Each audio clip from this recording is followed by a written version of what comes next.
Salut tout le monde, c'est Jordan, j'espère que vous allez bien. Aujourd'hui, j'ai décidé de poser des questions à 4 sportifs de haut niveau pour savoir comment ils s'adaptent et comment ils organisent leur entraînement dans cette période qui est compliquée pour tout le monde. D'abord, il y a Louise Ducreux, danseuse professionnelle à l'Opéra National de Serbie.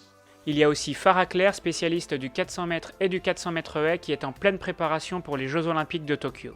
Ensuite, Elias Blais, membre de l'équipe de France junior de kayak et pensionnaire du Pôle Espoir de Tours. Et enfin, Julien Maillot, que vous avez déjà vu sur la chaîne récemment, qui fait du badminton et qui est pensionnaire de l'INSEP. L'INSEP d'ailleurs qui a fermé ses portes le week-end dernier pour la première fois de son histoire. Ouais, c'est ça, ouais, depuis ils ont fermé.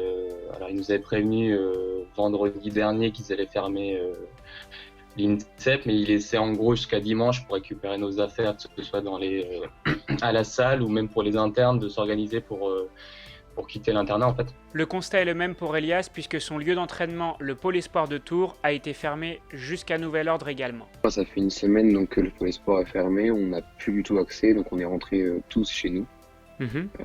Voilà, donc notre entraîneur continue un peu à nous suivre, mais il n'y a plus de séances encadrées ni rien. Les choses étaient un petit peu plus floues pour Farah en sachant qu'elle pratique un sport d'extérieur et que les consignes n'étaient pas claires au début, il a donc fallu s'adapter. Pour les entraînements, on a dû adapter un peu au jour le jour parce qu'on n'avait pas toutes les précisions pour les athlètes de haut niveau, si on avait le droit d'avoir accès à nos stades, si on pouvait courir que dans la rue à certaines heures, donc on ne savait pas encore tout ça. Du côté de la Serbie, la situation est un petit peu différente et Louise peut continuer à s'entraîner même s'il y a eu des aménagements. Ils n'ont pas fermé le théâtre, donc le studio est quand même libre, donc je me lève quand même à 7h30, je vais faire mon entraînement pour rester en forme, mais il n'y a personne dans le studio, donc il est libre toute la journée. Vu que leur lieu d'entraînement est fermé jusqu'à nouvel ordre, c'est un peu le système D pour l'ensemble des athlètes. On n'a pas pu prendre beaucoup de poids, donc là j'ai 2 poids de 15 kg, donc les 2 poids de 15 kg et on essaye de bosser avec les moyens du bord. Je fais un peu avec ce que j'ai chez moi. J'ai de la chance d'habiter en campagne, donc je peux sortir. J'ai un peu de terrain, donc ça c'est cool. Mais voilà, je suis obligé de m'adapter avec ce que j'ai à la maison. Je m'entraîne en muscu chez moi, on fait comme on peut, on a ramené du matériel.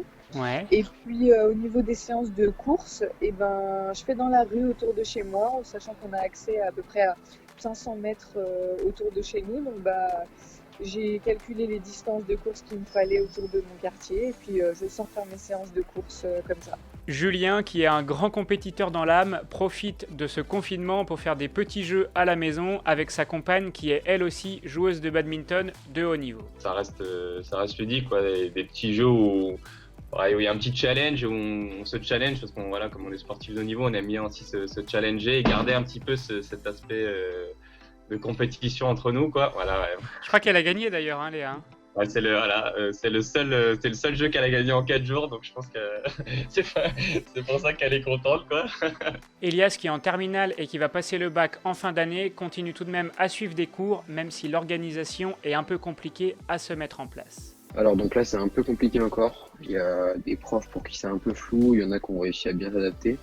Donc on reçoit quelques cours, globalement les profs nous envoient les cours, on les imprime et on les apprend. Donc là il n'y a pas le côté exercice à la maison, mais il y a toujours le côté apprentissage du cours, donc ça va, on s'en sort pour l'instant, même si la charge de travail est moins importante qu'en temps normal. Le confinement, c'est aussi le bon moyen pour profiter de faire des choses que l'on n'a pas le temps de faire habituellement. Le confinement, je le vis pas mal, quoi. Ouais. Ça me permet d'avancer mes cours, chose qui est assez compliquée, on va dire, au quotidien avec mes entraînements. Donc là, je rattrape, on va dire, le petit retard et je pense que je vais même me mettre un petit peu en avance là-dessus. Et derrière, quand on se fait notre séance, qu'on rentre, les journées passent relativement vite. Donc pour ma part, je le vis pas mal, quoi.